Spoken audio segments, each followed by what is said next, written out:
This is The Keyboard by Lisa Gartsky. Well, as you know, the keyboard has been around since the typewriter. And once they started working on information that they needed to put into teletype and key punch, they came up with kind of a primitive keyboard to get that information into there. And when ENIAC was designed, which there's a picture over here, they used a typewriter that fed information into that using the magnetic tape. So from there, they really kind of designed it to be changed to become a series of circuits, which we'll talk about in a little bit. Well, as you know, the purpose of the keyboard is it is an input device. You use it to type text and numbers. It gives commands to the operating system. So if I have a Mac or a PC, it will help me tell my operating system to do specific operations. And it's also used for gaming. The arrows that are in the typical T formation were put on there for gaming reasons. Now, the layout of the keyboard is usually pretty typical. Most keyboards have between 80 to 110 keys.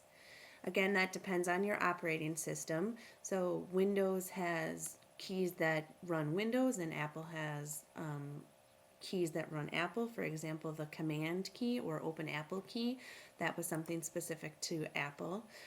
Some of the add-ons that have been included over the years are the number pad, the function key, control. I already mentioned command, but there's things like home, end, insert, delete.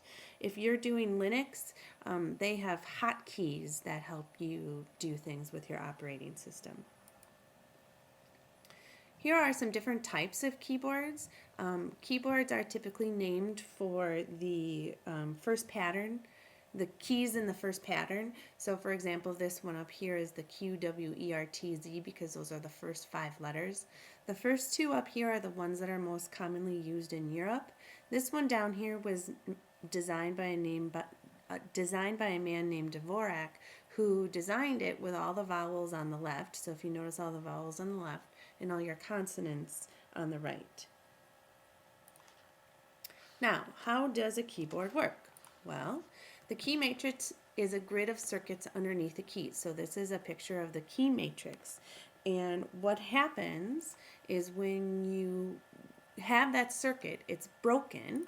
And what happens when you press a key, it activates a switch that completes that circuit that allows current to flow into the microprocessor. So then that tells it's going. Now, when you press and hold, that tells it to repeat.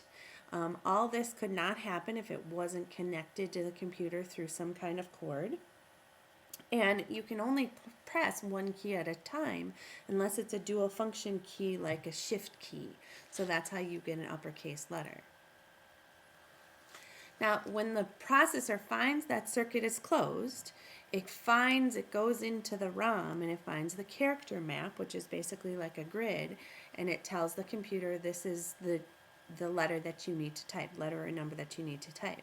Now again, if I press and hold that key more than once, it's going to do it repeated times. And if I press my shift key, it's going to give me a capital A. But it has to go all the way. You notice these red arrows that go all the way through your BIOS and through your RAM, and there's a buffer and there's the matrix in here, and then it tells your computer. So it's pretty amazing if you think about all of that goes through. If you've got someone who can type real fast, how fast that's making the computer work. So I would guess it probably likes hunt and peckers versus fast keyboarders. Now, those keyboard switches, there's 2 kinds of keyboard switches. There's something called the capped active switches. They don't complete the circuit, but they have 2 plates that move close together for the current to pass, which is then sent into that keyboard processor. The most popular are mechanical switches. It gives you that audible and tactile response, so the clicking and the kind of spring-loaded of when you press the keys.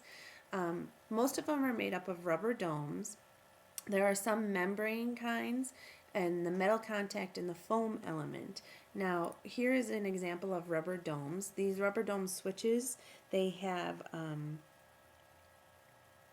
carbon center that completes the circuit. A membrane one is a continuous flow, and when you press it, it completes the circuit. And then the metal contact ones and the foam element, they were very popular. They're kind of running less popular because they're not as sturdy. They wear out really fast, and they're very audible and tactile. But there's nothing that kind of guides this bottom or guards the bottom, so it gets really dirty really fast. And again, it's all spring loaded, and it completes the circuit. And that foam just kind of makes the circuit less noisy. Now, if you were going to buy a keyboard, here are some things that you should consider. First of all, price. You can buy a keyboard anywhere between the price of $10 to $300. Brand, Apple, Microsoft, Sony, Dell, all those. When you buy an Apple computer, you don't necessarily need an Apple keyboard or a Microsoft. Microsoft doesn't need a Microsoft keyboard. However, it's nice to have those because, again, like I mentioned before, they have keys specific to the operating system. You can get wireless or connected. Now, a wireless keyboard does not work like a regular keyboard because it's powered up and the information runs through that cord that connects it. In the case of wireless, it works very much like a remote. So you would have to make sure that your computer would be compatible to that, because then it's sending information, kind of infrared signals, and it's a whole different power source too. There are flexible keyboards, there are folding keyboards, there are big and little keyboards, and the design is important. There's these brand new ergonomic ones, there's light up, there's colored ones, there's even ones designed for kids to help them with their keyboarding skills. And here are a few examples of those keyboards. Here's one that lights up. There's an ergonomic keyboard. I've seen even more funky ones than that. Here's a flexible one. Here's the kids one that I was talking about to help them with keyboarding skills, and folding ones for your maybe your iPad or even your phone. Now keyboards come on phones, so that's coming kind of obsolete. Now, something that I just found, I'm not going to go into it, but I found laser keyboards. Pretty cool.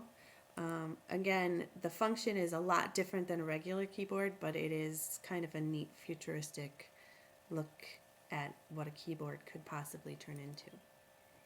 So these are my references, and I hope you learned a little bit about keyboards.